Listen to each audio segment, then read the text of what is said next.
지난번 계속해서 말씀을 전가하도록 하겠습니다. 누가복음 4장 16절 찾아주십시오.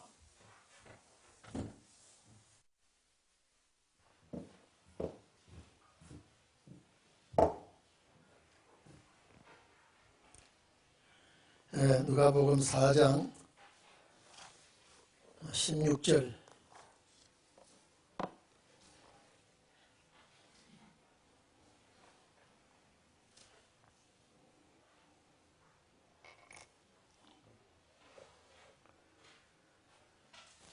우리 19절까지만 합독하겠습니다.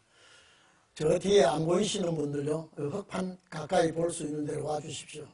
우리가 두 시대의 사명을 확실히 알아야 되니까요.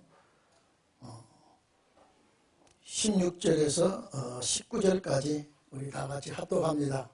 시작.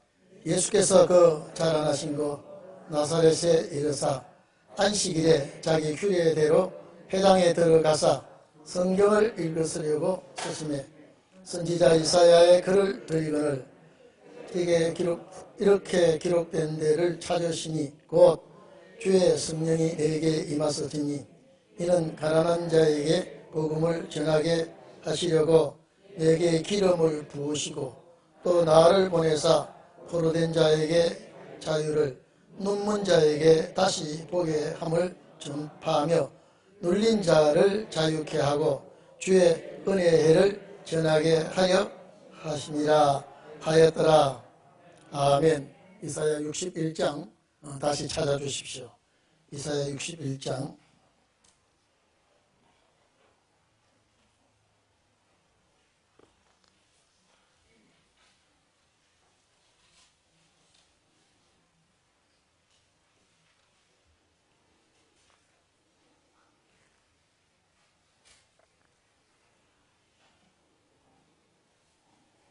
다 찾았었죠?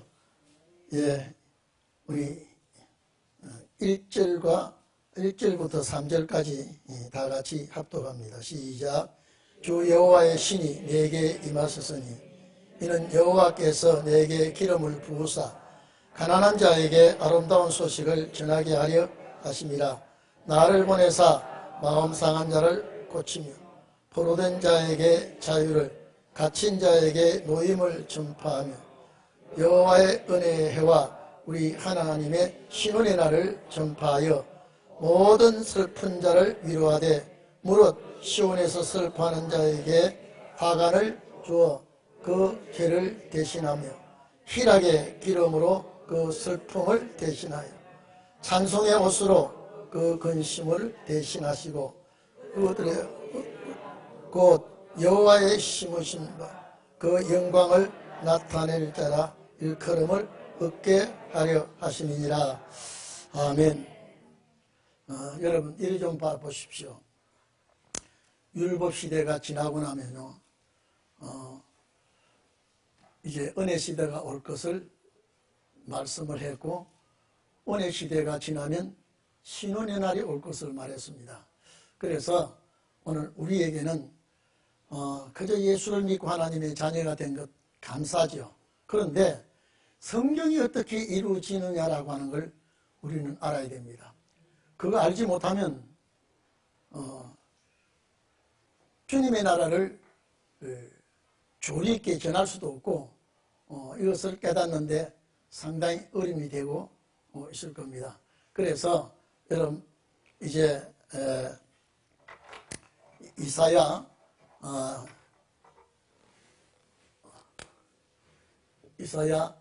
61장 1절로 2절에서 3절까지 봤죠.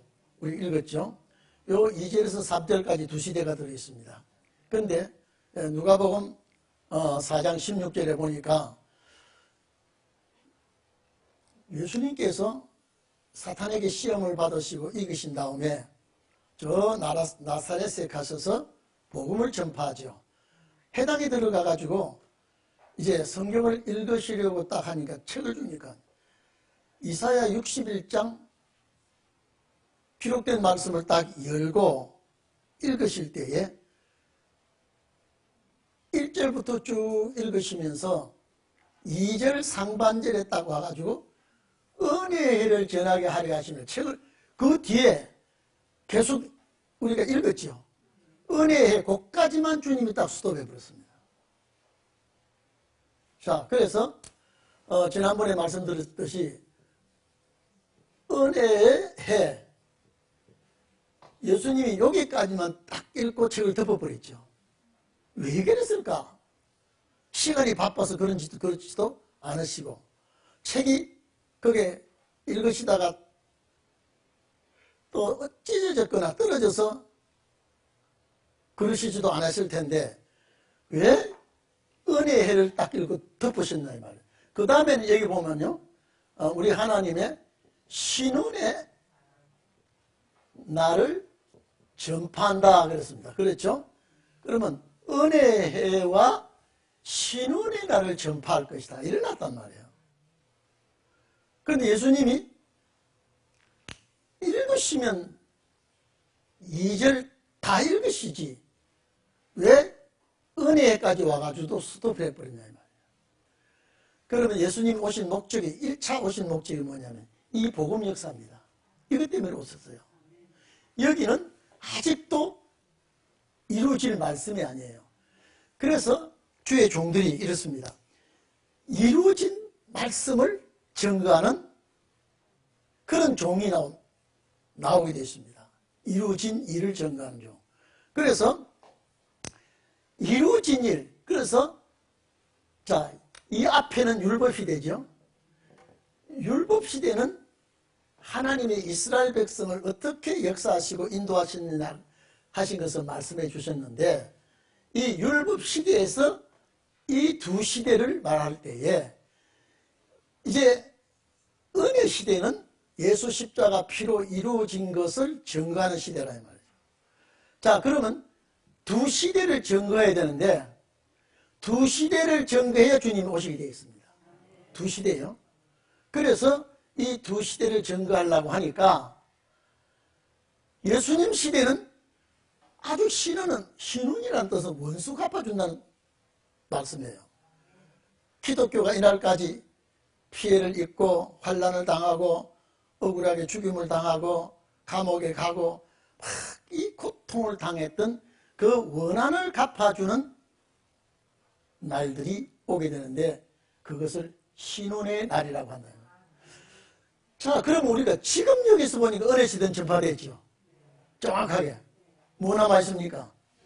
이것만 남아있습니다. 이것만 남아있어요. 그런데 또 사도 바울이 우리 또 찾아봅시다. 자, 이사야 49장 찾아주세요. 이사야 49장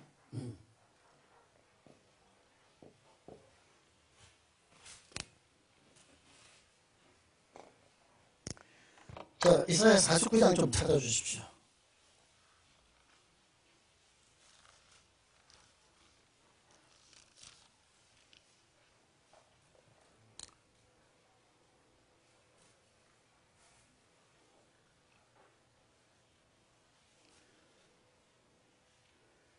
이사야 49장 8절부터 8절 찾았습니까? 자, 8절만 읽어봅시다. 시작. 여호와께서도 가라사대 은혜의 때에 내가 네게 응답하였고 구원의 날에 내가 너를 도왔도다. 내가 장차 너를 보호하여 너로 백성의 언약을 삼으며 나라를 일으켜 그들로 그 황무하였던 땅을 기업으로 상속해 하리라. 자, 그러면 여기서 고린도 후서 6장 2절 좀 찾아주십시오.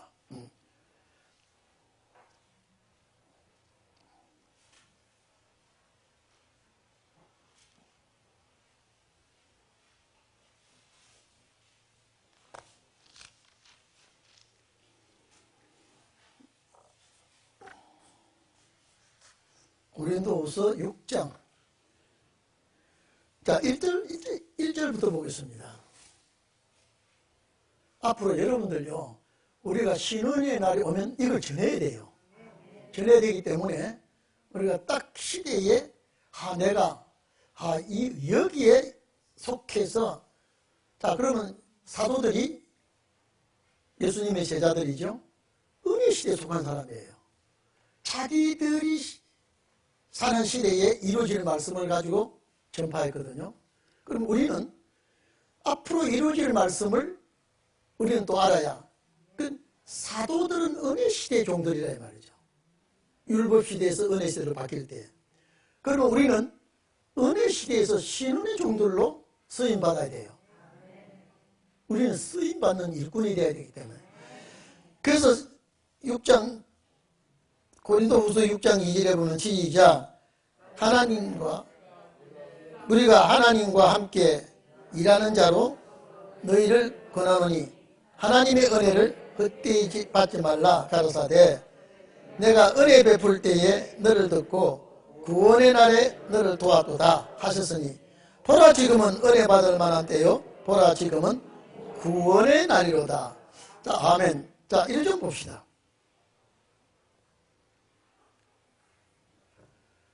사도 바울이 하나는 예수님을 닮아야 되겠다 싶어서 이러지는 않았겠죠. 이사야 49장 8절에 보면 은혜 베풀 때 내게 듣고 구원의 날에 내가 너를 도왔도다라고 하면서 장차 내가 너를 보아 이래 되죠. 자, 그러면 자, 여기도 은혜 베풀 때에 내가 듣고 구원의 날에 너를 도와도다 그랬죠. 자, 그러면 내가 장차 너를 보호한다. 이거는 환난 날이라야 보호가 되죠. 그럼 사도 바울이 잘 저는 이걸 딱 깨달아 이렇게 성경이 이렇게 나눠놨구나. 그러면 자기들의 사명 분야의 말씀만 타치하고 다음 세대가 오는 그 말씀은 노타치했다 이 말이에요. 이걸 나눠서 풀어서 강의하는 목사님이 없어요. 자, 잘 들어보십시오. 그러면 사도 바울이 은혜 베풀 때 내가 내게 듣고 구원의 날에 내가 너를 도와도다 이렇게 놓고 요거만 딱 띄어서 고린도후서 6장 2절 해놨단 말이에요. 왜 이럴까? 왜 이럴까요, 여러분요? 이상하지 않습니까? 자, 그래서 우리 이사야 11장 우리 2절 한번 암송합시다. 다 알죠? 여호와 신. 그렇죠? 자, 시작. 여호와 신 곧 지혜와 총명의 신이요 모략과 재능의 신이요 지식과 여호와를 경외하는 신이 그 무리 위에 강림하시리니. 그럼 여호와의 신이 이사야 11장 2절에 보면 1절에 보면 이새의 줄기에서 삭이 나고 그 뿌리에서 가지가 나서 결실할 텐데 예수 그리스도입니다. 이새의 가문에서 예수 그리스도가 나서 이제 결실하는 역사가 나는데 여호와의 신이라 이 말이에요. 하나님의 신이 어떤 신이냐? 지혜와 총명의 신이래. 둘씩 묶어놨어요. 지혜와 총명의 신. 여러분 신운의 종들에게도 이 신이 와야 됩니다. 이 신이 와야 신운의 날에 일을 할 수 있습니다. 지혜와 총명의 신이요. 그 다음에 모략과 재능의 신이요. 그 모략은 지금 말하면 깨보따리입니다. 아주 지혜롭게 아주 능수능란하게 잘 할 수 있는 모략과 재능은 할 수 있는 그런 능력을 가지고 또 모략과 재능의 신 그리고 지식과 여호와를 경외하는 신. 이 성경의 모든 말씀에 대한 그 지식과 하나님을 섬기는 신이 와야 돼요. 그거 안 오면요 절대 이게 이루어지지 않습니다. 내가 섬기고 싶고 열심히 하고 싶고 주님을 사랑하고 싶고 이것도 그 열심히 와야 됩니다.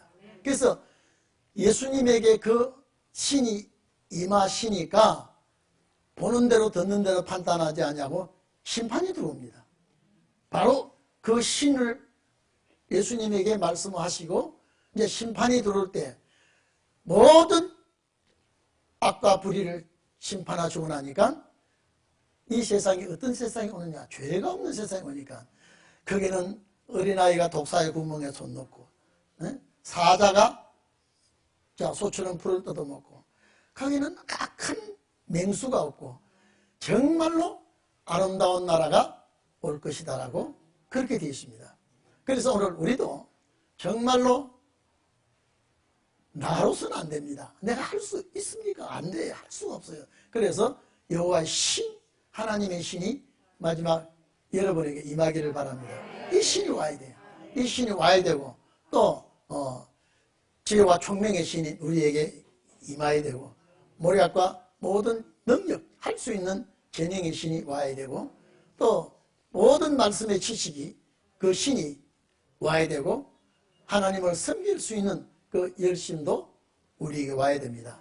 그래서 이 와야 되는 이 신을 우리가 받는 날이 이제 늦은비 역사가 임해야 되는 것이죠.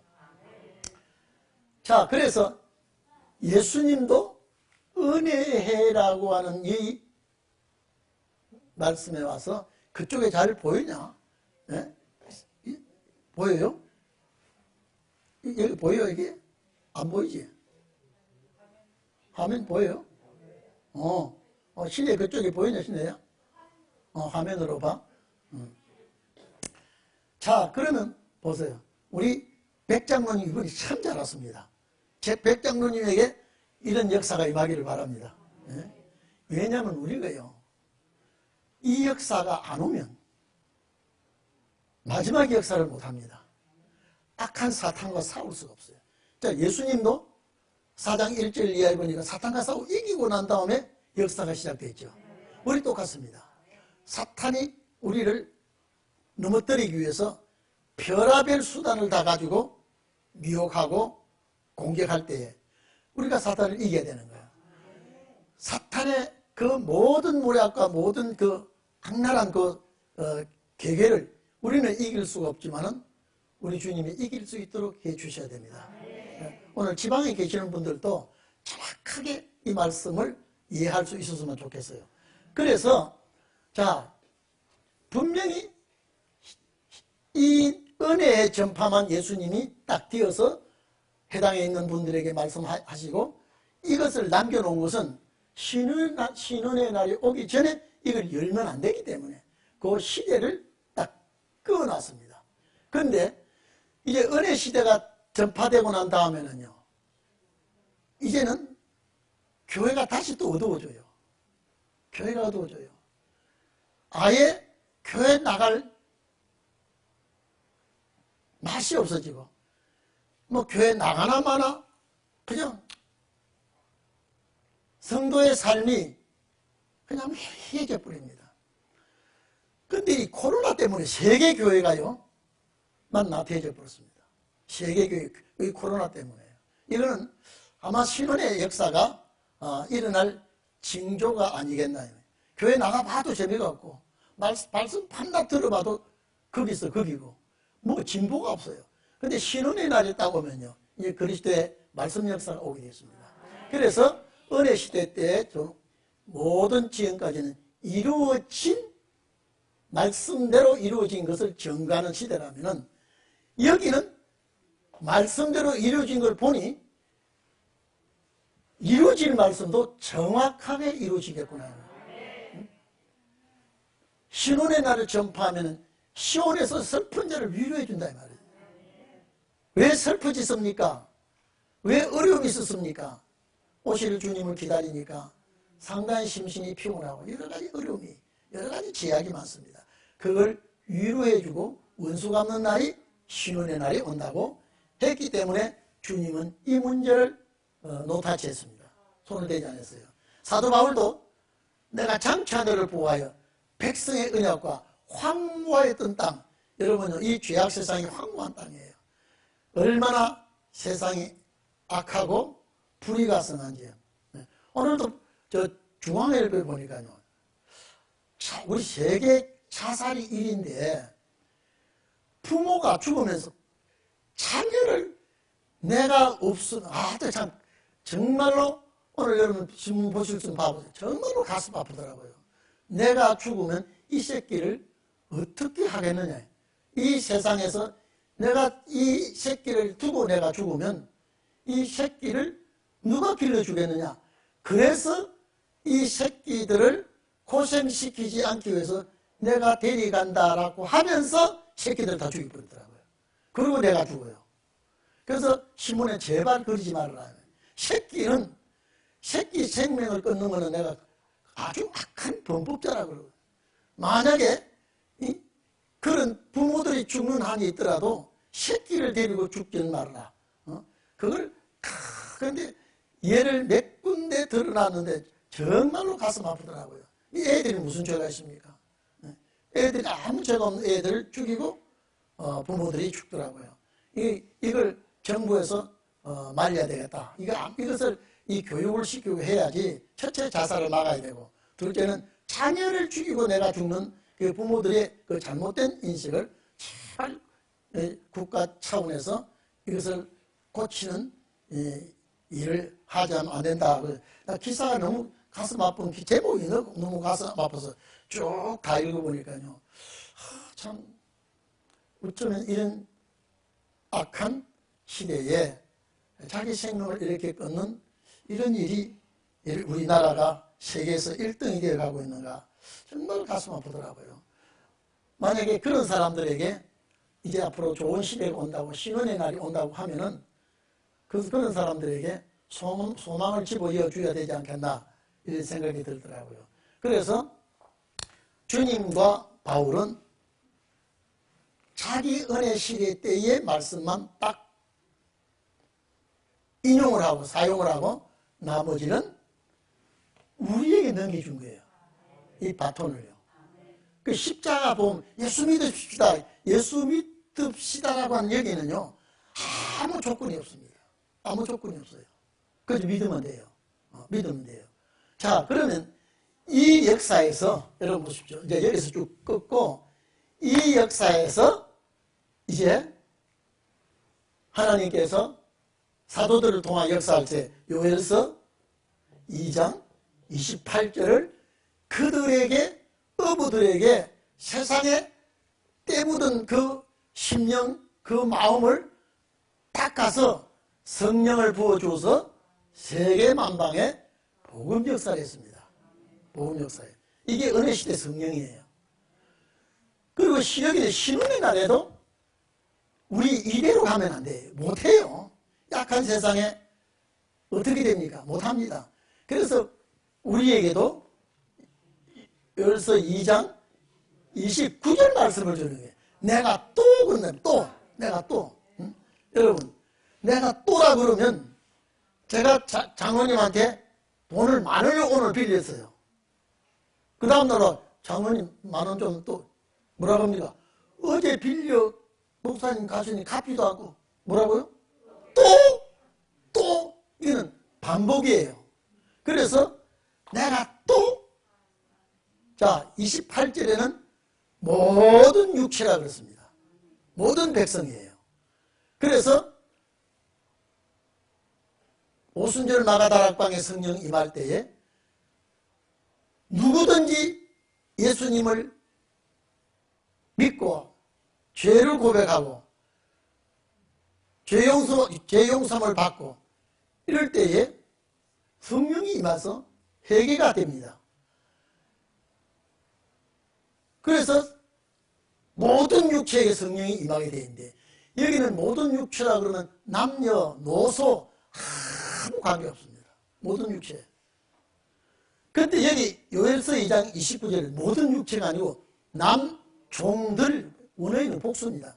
남종들과 여종들에게 늦은비 성령을 또 부어준다. 또. 그러면 원래 이 그릇이, 그래서 신혼의 날을 우리가 얼마나 이 몸이 귀한지요. 그래서 이 이른비 성령을 담았던 그릇에 또 늦은비 성령을 또 담아야 돼요. 그런데 이 늦은비 성령을 담아지는 그릇에 이제 사용할 때에 이제는 피와 불과 연기 기둥의 역사가 있다. 피는 어린 양 대신 예수의 십자가 보혈이죠. 자, 불은 성령의 늦은비 성령의 불입니다. 연기 기둥은 하나님의 역사입니다. 그래서 이 역사, 피와 불과 연기 기둥의 역사할 때 모세의 역사가 나오게 되어 있습니다. 이건 권세 역사가 나오게 되었습니다. 이거는 남종과 여종 사명자에게 신혼의 날에 서임받는 종들에게 이 성령을 부어주게 되었습니다. 그래서 여러분, 자, 우리 한번 봐보십시오. 로마서 3장 21절에 보면요, 사도 바울이 뭐라고 했습니까?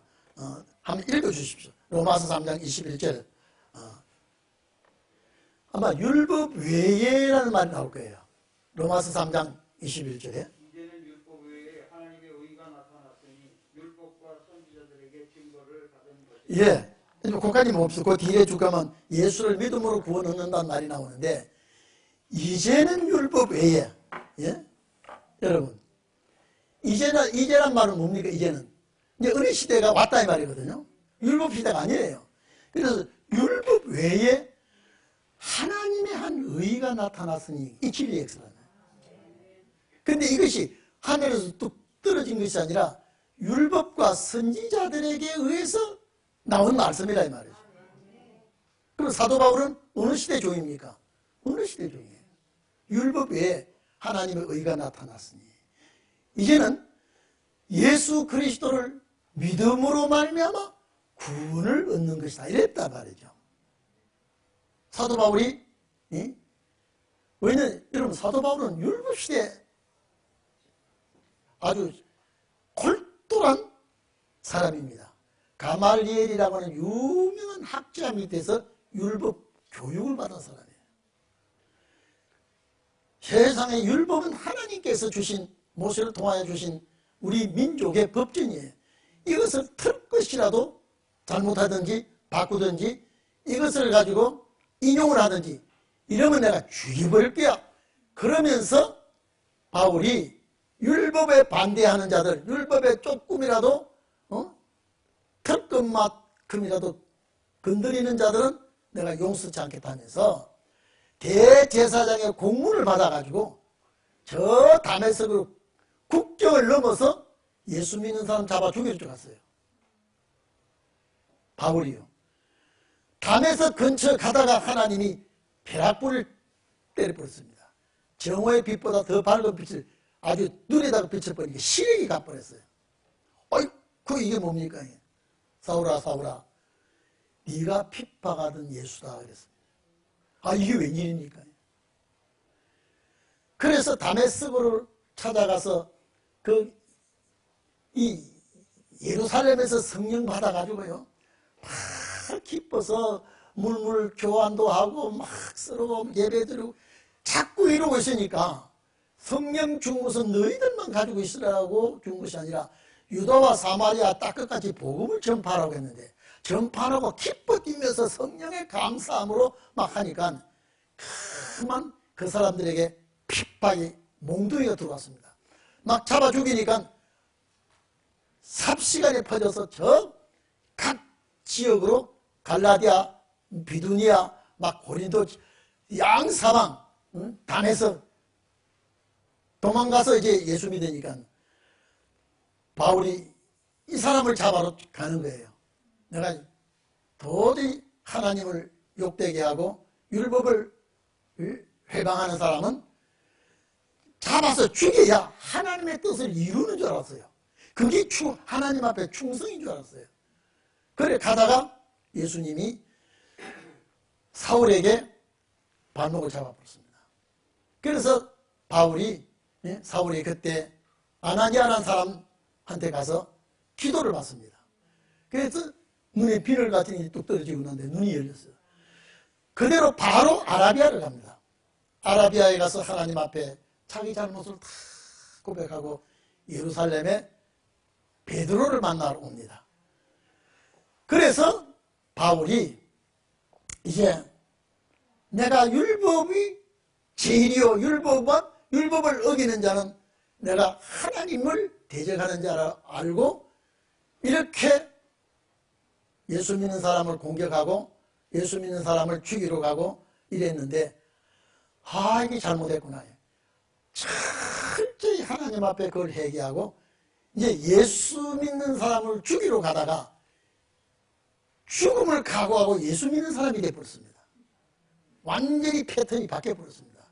하나님께서 저 열심만, 하나님에 관한 저 잘못된 열심만 수도꼭지 돌리듯이 180도 싹 돌려버리니까 그만 예수의 증인이 됐습니다. 그래서 사도 바울이 어땠습니까? 이제는 모든 것은 다 화장실에 갖다 버리는 배설물로 여기고 예수 그리스도 외에는 내가 알지 못하기를 원하노라. 다른 것은 내가 모르겠다.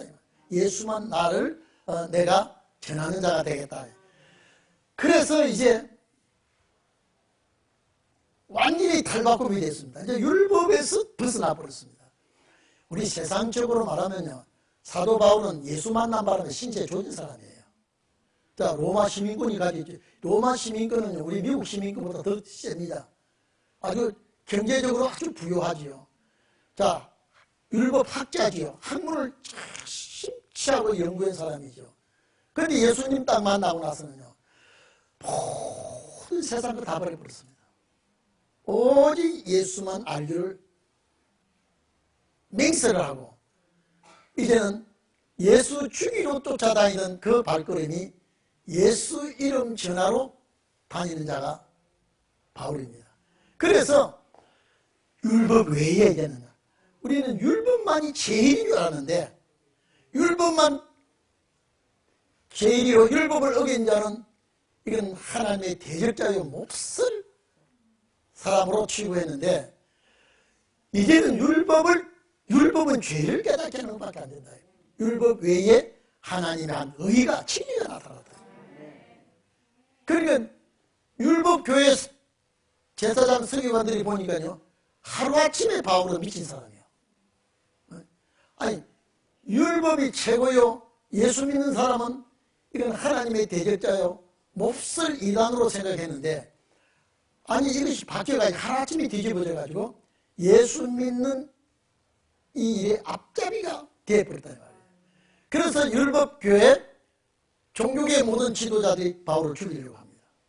그러나 내가 죽는 한이 있더라도 내가 깨달은 십자가 복음을 전하지 아니할 수 없다 라고 복음을 전하기 시작한 거예요. 그래서 로마서 3장 21절이 그래서 나온 거예요. 이제 율법에 자기 사명을 감당하고 자기 때에 전할 말씀을 탁 전했습니다. 그리고 여기서는요, 이 율법 외에 믿음으로 말미암아 얻는 구원. 그러면서 여기는 또 손 안 댔죠. 신은혜로 손 안 댔습니다.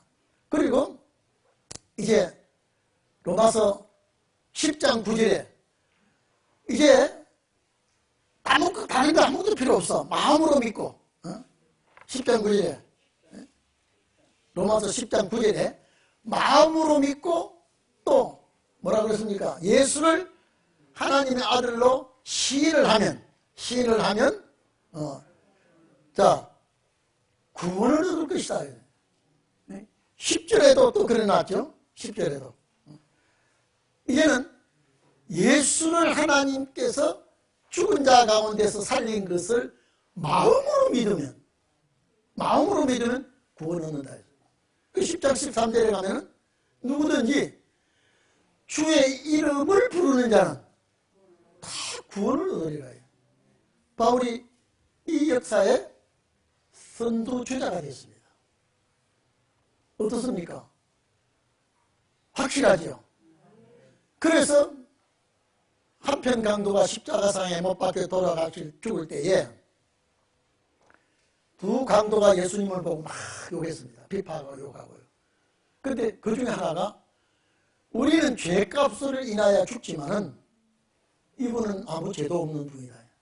당신의 나라 임할 때에 나를 기억해달라. 예수님이 야, 너 조금 전에 너 주둥아리 나 얼마나 욕해서 한딱 때려주라. 전혀 그러지 않냐고. 그렇게 흉보고 욕하고 핍박하는 그 입술에 막 30초도 안 됐을 거예요. 당신의 나라 임할 때 나를 기억해달라니. 바로 주님이 너와 나와 나군에 있으리라. 바로 구원을 줬습니다. 여기는 끝까지 기다리는 것도 말하지 않았고 싸워서 이기라는 말씀도 하지 않았고 깨어 준비하라 말씀도 하지 않았고 그 회개하는 그 순간에 구원을 줬습니다. 이게 은혜 시대 구원이에요. 내가 주의를 잘 지키느냐 말도 하지 않았고 감사헌금 11조금 냈느냐 말도 하지 않고 그저 믿는 그 순간에 구원을 줬습니다. 이게 은혜 시대예요. 제가 책에 지금도 그걸 쓰고 이 내용도 거기에 기록되고 있습니다만요. 삭개오가 여리고로 예수님 지나가신단 말 듣고 삭개오가 키가 아마 작았던 모양이에요. 뽕나무에 올라가서 예수님 지나가시는 걸 딱 보고 있습니다. 예수님이 뭐라 그랬습니까? 삭개오 내려오너라. 내가 오늘 밤에 너희 집에 가서 좀 자야 되겠다. 이게 얼마나 삭개오가 감지덕지하여 얼른 내려가서 예수님을 모셨습니다. 여러분 삭개오는요 세리장이라고 그랬습니다.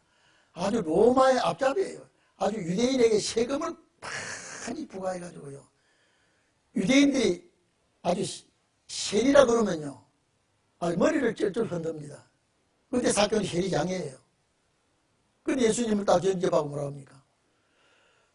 내 재산 절반 뚝 잘라서 주님께 드리겠다.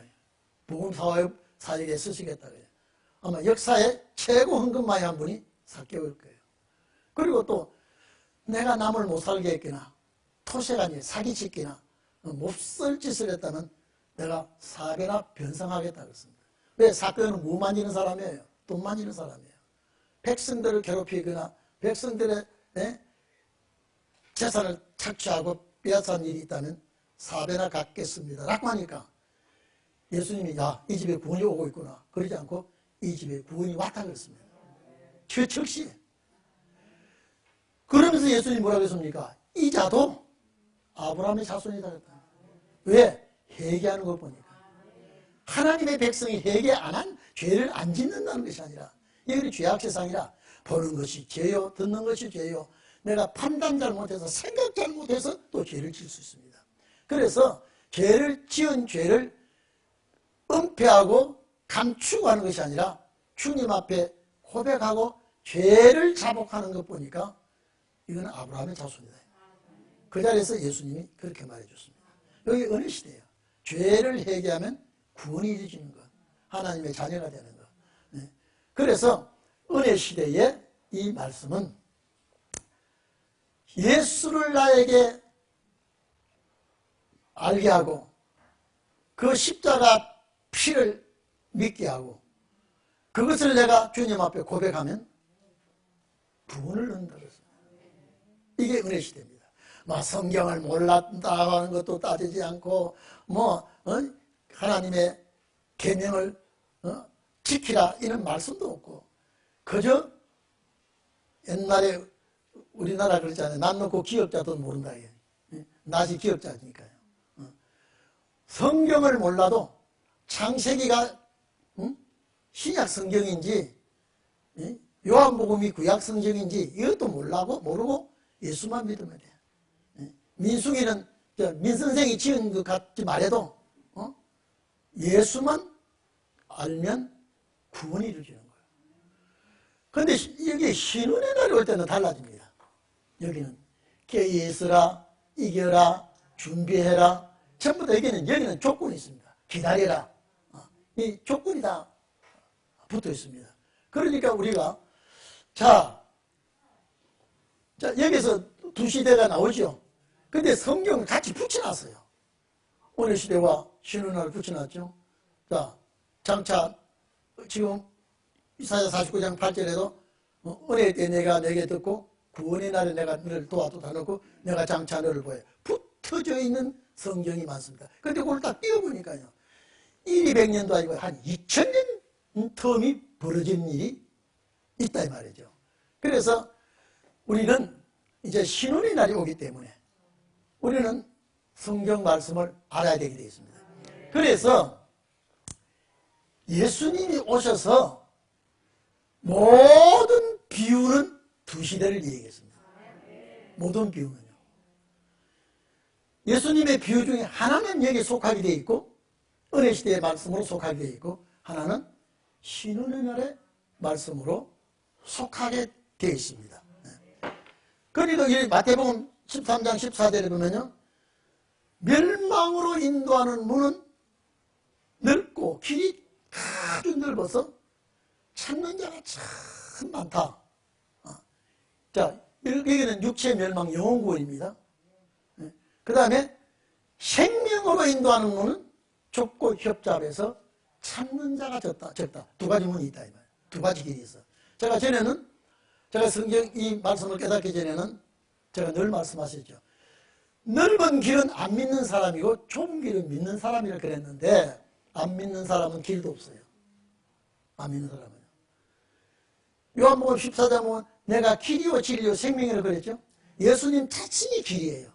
그리고 예수님 자신이 길인데 예수 믿는 이 길을 가면서 주일날 그죠, 바쁘면 안 나오고 또 시간 나면 나오고 안식일을 그렇게 지키라 했는데 내 마음대로 그죠, 생일 때 되면 잔치, 결혼식 때면 결혼식 하고 내가 육의 중심에서 안식일을 지키는 자들은 이게 넓은 길이에요. 이거는 멸망으로 인도한 문이라 그랬거든요. 그것도 예수 피를 가지기 때문에 영구는 됩니다. 이 육체 멸망이에요. 생명은 육체가 구원받는 길은 좁고도 협잡해서 찾는 자가 참 적다 그랬습니다. 그랬죠? 그러면 넓은 길로 가는 자는 여기를 13대라고 그럽니다. 예수대, 예수 믿고 구원받는 대. 여기는 14대라고 그랬습니다. 그리스도입니다. 그리스도대. 자, 그러면 넓은 길로, 여러분 이제 13대, 14대만 대답하십시오. 넓은 길로 가는 자는? 좁은 길로 가는 자는? 13대 맞습니까? 또 마태복음 7장입니까? 내 말을 듣고 지키는 자입니다. 내 말을 듣고 지키는 자는 자, 반석 위에 집을 지은 자고 내 말을 듣고 지키지 않는 자는, 이게 믿는 자 아니야, 지키는 자예요. 모래 위에 지은 자예요. 재료는 똑같습니다. 자, 반석이 예수 그리스도라는 사람이죠. 주님이죠. 그러면 모래도 모래가 아니에요. 아브라함의 자손을 바다에 모래같이 많게 하신다 그랬죠. 그 모래는 사람 중심에서 그냥 집 짓는 현육만 하는 것은 모래 위에 지은 집이다. 그런데 그냥 조용히 집만 지어 있으면 괜찮은데 이 집을 짓고 나니까 비가 와, 위에서부터. 또 창수가 밑에서도 물이 막 쏟아올라와. 또 바람이 옆에서 쳐. 그런데 반석 위에 지은 집은 요동하지 않고 굳건히 서 있는데 모래 위에 지은 집은 물이 솟아나니까 모래가 다 파져버리니까 집이 무너져. 비가 쏟아지니까 또 물이 집 안으로 다시 들어와. 바람이 부니까 쓰러져. 그래서 집 짓는 것도 두 종류인데, 그러면 모래 위에 집 지은 자는 창수가 나고 바람이 불고 비가 오고 쉽게 무너지는 집 몇 대예요? 13대. 반석 위에 지어서 비가 와도, 비가 새지 않고 바람이 불어도 넘어지지 않고 창수가 물이 막 솟아나도 무너지지 않는 자는 반석 위에 지은 자의 영구로요. 몇 대예요? 100장 위에 되시죠? 자, 그러면 왜 예수님이 두 가지 집 짓는 걸 얘기했을까 말이죠. 왜 두 가지 짓는 집을 얘기했을까? 그래서 이 두 시대를 놓고 주님의 모든 비유가 다 두 시대에 맞춰서 비유를 했다니까요. 네? 확실합니까? 네?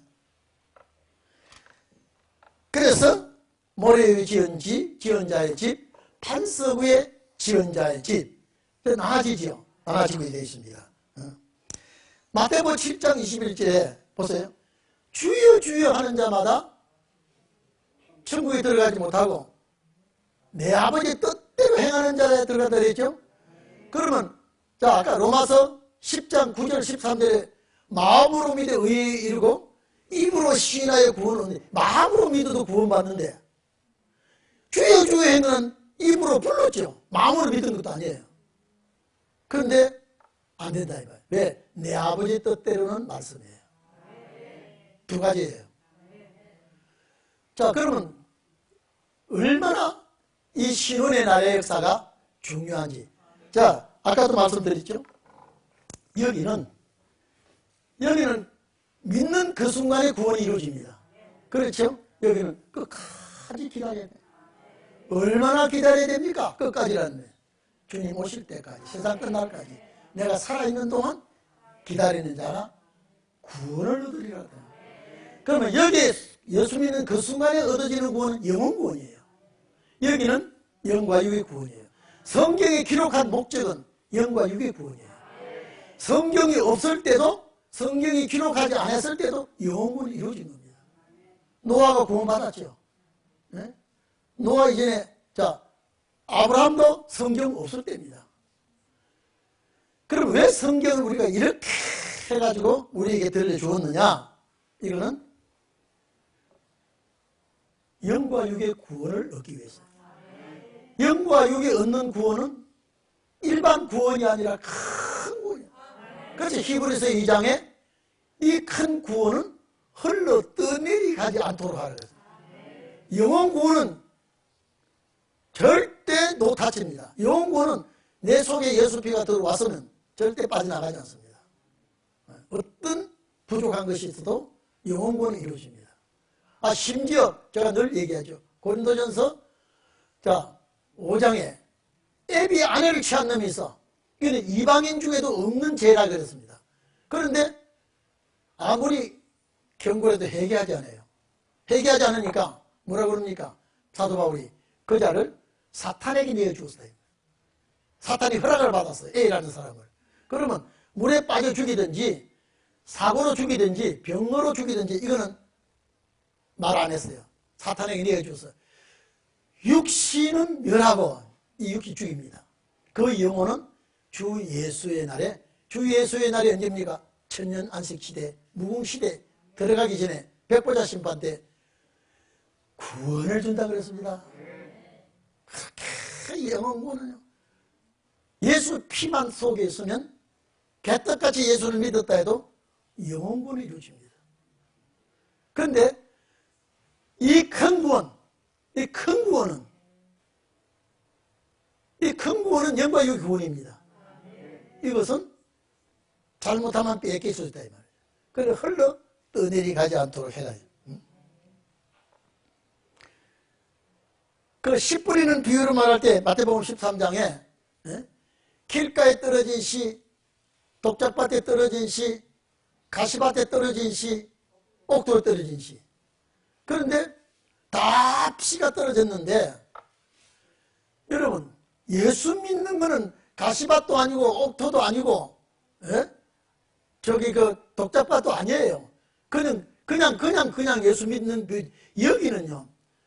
자, 그러면 은혜 시대 13대도 길가 독작밭 가시등굴을 한다면요. 예를 들어서 한평강도 어디 떨어진 시예요, 그거는요. 예? 말을 못 하겠죠. 한평강도. 그런데 이게 신원의 말씀은요. 이거는 분명히 길가에 떨어진 거는 다 독작밭에 떨어진 씨, 길가에 떨어진 새가 먹어버렸다 그랬죠. 그래서 사탄이 그 말씀이 들어가지 못하도록 먹어치웠습니다. 오늘 좀 늦어도 괜찮죠? 오늘 금요 기도에 치고 조금 여러분 앉아 계시면 은혜가 될 겁니다. 자, 그러면 돌짝밭에 떨어진 씨, 뿌리가 깊지 않으므로 태양빛이 비추니까 말라 죽어버렸습니다. 그리고 가시밭에 떨어진 씨 어떻게 됩니까? 세상 염려 재리 근심 걱정에 얽매여가지고 자라나기는 자라는데 결실이 없어. 근데 옥토에 떨어졌으니 옥토는 좋은 땅이에요. 30배, 60배, 100배 결실했어요. 이거는 신원의 역사입니다. 여기에요. 이 복음을 가지고 야, 참 복음 그 말씀 좋네. 너무 좋아. 그러고 마른 사람도 있고 아이고 그거 뭐 예수 믿고 구원받았으니까 우리에게 무슨 그렇게까지 까다롭게 믿을 필요가 뭐 있나. 그런 사람들 독자밭에 떨어지고, 아유, 이 말씀 준비하려니까 힘드네. 뭐 애 새끼들도 공부시켜야 되고, 또 뭐 사업도 그렇고 여러 가지 근심 걱정에 꽉 눌려버리면요, 결실이 안 돼요. 신혼의 날은 결실이 돼야 됩니다. 100배 결실. 여러분은 100배의 결실이 되기를 바랍니다. 그래서 마태복음 13장은 비유장 아닙니까? 각종 그물을 치고 고기를 잡는데, 고기를 잡는데, 근데 그 고기는 일반 투망이 아니라 그 저인망 두 배가 끌고 와가지고 고기를 다 추려냅니다. 그래서 좋은 고기는 그릇에 담고 나쁜 고기는 버린다 그랬어요. 그 좋은 고기는 그릇에 담고 나쁜 고기는 버리는데, 그와 같이 세상 끝날에도 의인 중에서 악인을 갈라내야 돼. 의인이면 다 의인인데 왜 그 악인이 왜 나옵니까? 예수 믿으면 십자가 필요다, 하나님의 의롭다 하시는데 그 중에 이 말씀을 준비하지 않으면 악하고 게으른 종이 됩니다. 딱 골라버린다. 그래서 예수님이 사복음서의 모든 비유는 두 시대 비유예요. 의인 중에 악인은 몇 대 속합니까? 13대예요. 의인 중에 의인은요 14대예요. 이래야 난해가 없습니다. 안 그러면 이 난해를 풀지를 못합니다. 자, 여러분 또 보세요. 마태복음 25장에 1절에서 13절까지인가요? 등과 기름을 가지는 처녀가 있고 등만 발랑 들고 신랑을 기다리는 처녀가 있습니다. 한 자리에 두 종류가 앉아 있습니다. 한 자리에. 한 종류는 등을 가지고 혹시나 또 무슨 일이 생길까 기름을 또 가지고 있고, 한편에는 있는 이것만 가지고도 충분해요. 만약에 초저녁에 신랑이 오면은 이것 가지고 충분해요. 기름을 가져간 사람 미련한 처녀예요. 그런데 예수님이 뭐라 그럽니까? 신랑이 드디어 오므로 그렇습니다. 있는 이 기름이 떨어져 버려요. 그래서 지혜로운 처녀는 예비한 기름을 그래서 또 부었어요. 신랑을 맞아요. 혼인 잔치에 들어가. 이게 뭡니까? 은혜 시대 주님이 안 오셔. 은혜 시대 기름이 떨어져 가고 있어요. 지금. 은혜 시대 기름이. 그 은혜 시대 기름이 떨어져 가니까 신혼의 말씀의 기름을 부어야 돼요. 그래서 주님 맞아하는 거예요. 그게 또 두 시대예요. 그러면 미련한 처녀는 어디에 속해요? 13대예요. 지혜로운 처녀는? 자, 그러면 예수님이 왜 이렇게 하셨을까? 은혜에는 이런 조건이 필요가 없다니까요. 신혼의 날에 이 조건이 필요하다. 확실합니까? 그래서 여러분들은 신혼의 종들이라니까. 14대 속한 종들이라니까. 그러니까 우리가 성경 말씀을 알아야 되겠습니다. 그 누가복음 몇 장입니까? 누가복음 저기 오찬을 준비했는데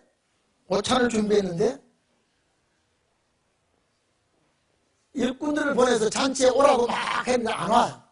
하는 내가 소를 샀다, 내가 또 장가 들었다, 여러 가지 핑계를 대고 안 왔어요. 잔치에. 근데 주인이 화가 나서 자, 사거리에 나가서 만나는 대로 다 불러와라.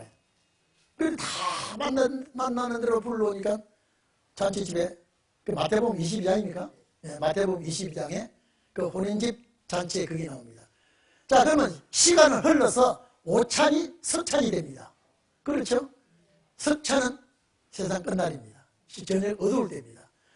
그래서 잔치에 다 왔는데 이제 혼인집 주인이 손님을 보러 오니까 거기에 와가지고는, 잔치에 와가지고는 예복을 입어야 되는데 예복을 안 입은 자가 있어.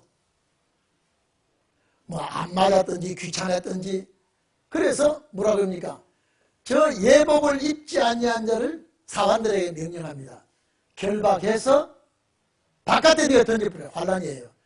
그곳에서 설피우로 이를 갈비스를. 그래서 예복이 뭐냐?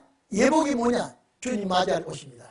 그래서 이 옷이 여러분 61장에 이제 자 은혜의 해와 구원의 날을 전파하면서 은혜의 해는 구원의 옷을 입게 되고 아마 61장 10절에 있을 거예요.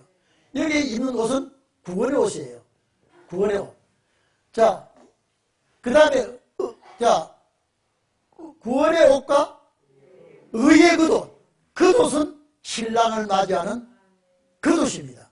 그 옷이 여기는 겉옷이 됩니다. 네? 겉옷을 입어야 돼요. 겉옷이 예복입니다. 예복 안 입은 자 잔치상에 같이 참여를 못합니다. 바깥 어두운 데 쫓겨나게 됩니다. 자, 이해되시죠? 그러니까 비유가 얼마나 비유가요 두 시대만 딱딱 나누면 어렵지 않게 풀리게 됩니다.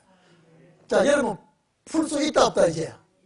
풀 수 있죠? 충분히 풀 수 있습니다. 자, 마태복음 24장 보면 자, 두 여자가 매를 가지고 있으며 하나는 내려감을 당하고 하나는 버려둠을 당해요. 거기도 매를 똑같이 가도 교회 똑같이 와도 두 종류가 있다는 거예요. 매를 갈고 있으며 하나는 데려감을 당하고 하나는 버려둠을 당한다.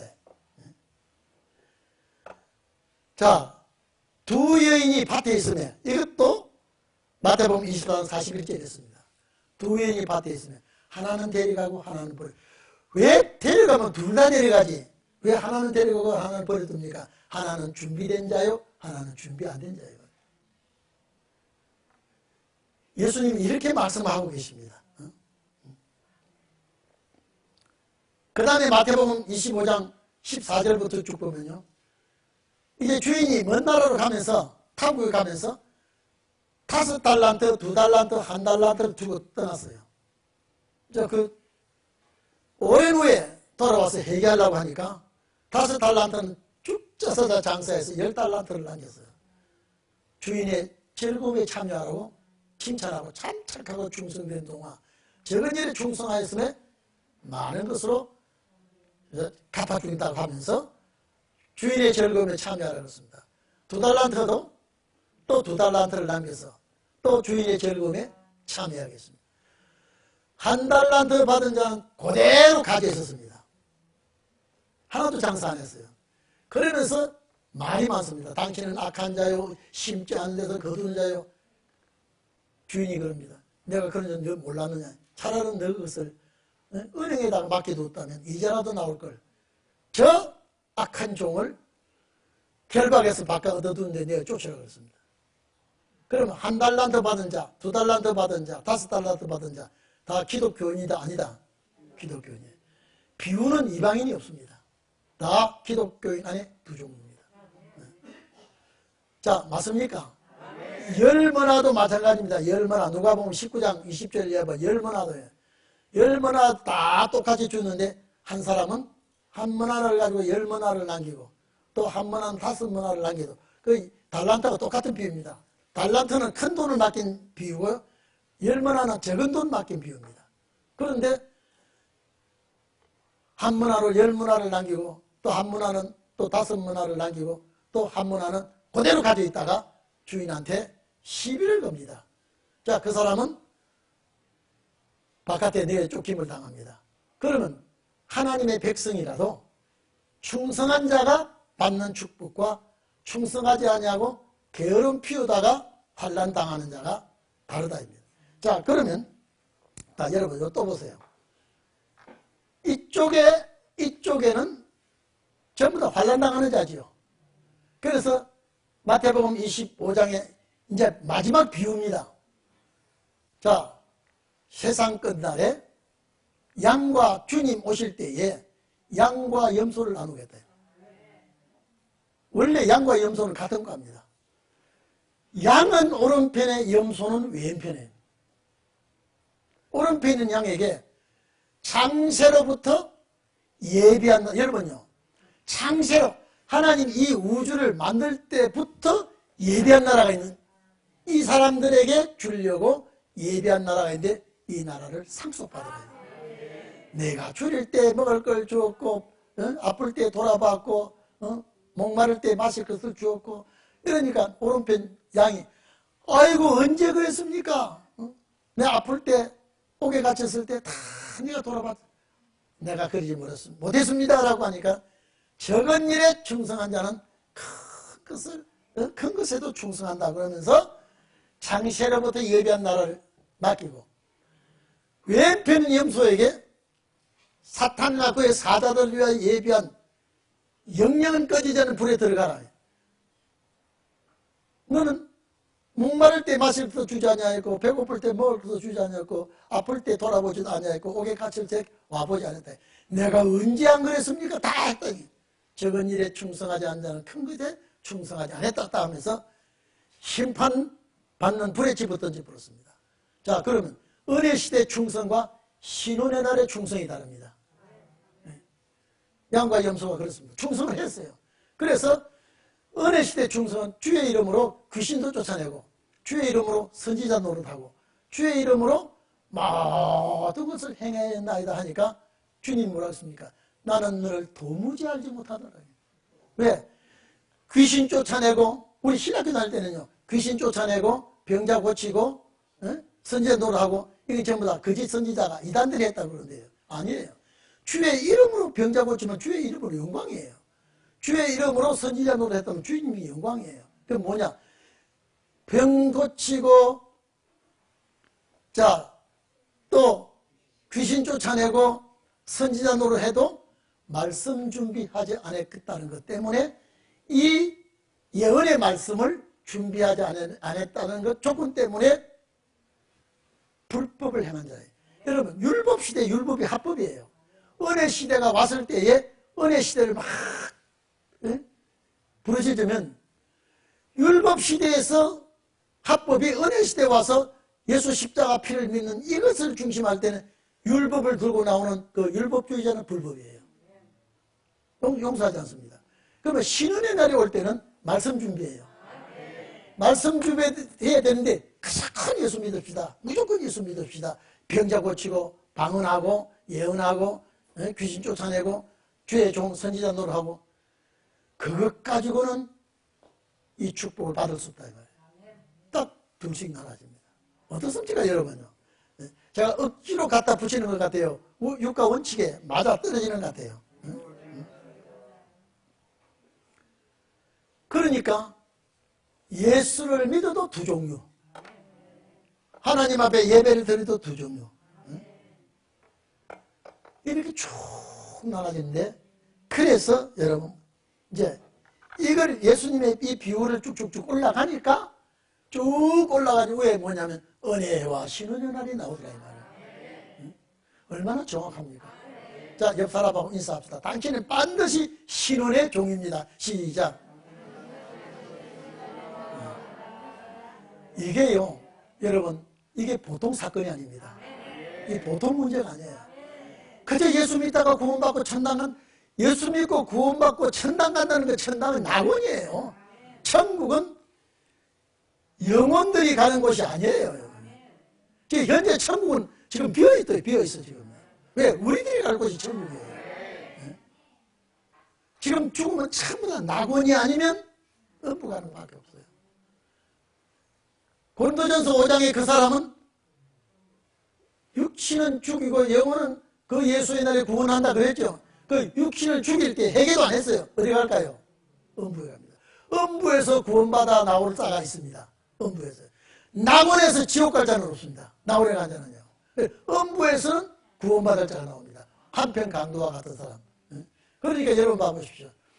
기독교인들이, 여러분 앞으로 전 3년만 역사 일어날 때 이 기독교사 죽쳐서 다 반대합니다. 그다들 환란에 집어던집니다. 예수 이름 가지고 환란 받습니다. 그들이 이마이나 이마이나 손에 표를 받지 않으면 며칠이니 다 죽습니다. 그러나 안 믿는 사람은 그런 거 관계하지 않습니다. 믿는 사람입니다. 그러면 거기서 93년 만에 빠진 자가 그 무슨 환란에 다 죽습니다. 어디 갈까요? 음부에 갑니다. 음부에 갑니다. 언제까지? 천년이 차기까지. 그래서 우리는 성경을 참 잘 알고, 제가 이걸 깨닫고 딱 나니까요, 아, 내가 가는 길이 이 길이구나. 우리 성도들에게 이 말씀을 열심히 가르쳐야 되겠구나. 이 말씀을요. 여러분, 사복음서의 난해가 얼마나 많은지 아십니까? 은혜 시대만 가지고 푸니까 난해가 되는 거예요. 둘로 짝 나누니까 가르마가 딱 터져버린다. 아멘 아닙니까? 자, 깨달아지면 아멘 하십시오.